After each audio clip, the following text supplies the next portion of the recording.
I am Frank Statler, the administrator of the Paranormal Report on Twitter, on Facebook, on Tumblr, Pinterest.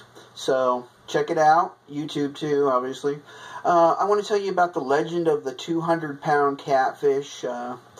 This happened, maybe to the beginning or the first part of the last century. There was a man by the name of Red Mudger of Meadowbrook, Illinois, which is close to Alton, Illinois.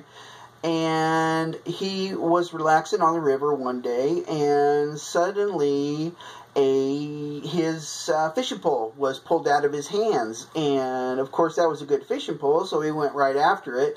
But when he jumped in, he encountered this giant catfish. It was huge, he said, and it freaked him out. He left the pole, go, and then he got back on shore, and he went back to his home and his small village, and he started telling everybody about what happened, about the catfish, and everybody pretty much freaked, and they got together to look for it, but they never found it. So we fast forward to about 20 or 30 years later, and this man's grandson was out fishing. He fished about every day. He wanted to redeem his grandfather, and he was always on the lookout for the 200-pound catfish.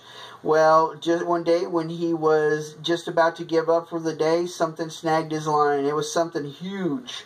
So he starts pushing and grabbing on it, and sure enough, it's the big catfish. And he jumps in his boat, and he fights the darn thing. He grabs a couple more fishing spears and goes at it and fights it, and he fought that thing all day long, and it pulled him all the way down to the next lock and dam, where he was joined by the Coast Guard and a couple other fishermen, and they ended up catching this giant catfish. And when it was weighed, it was found to be in excess of 200 pounds.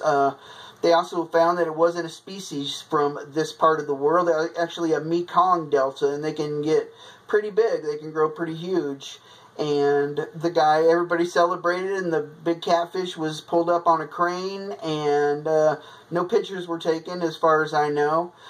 But it was written down in the history books, and the man was very glad that he had redeemed his grandfather, and that's the truth.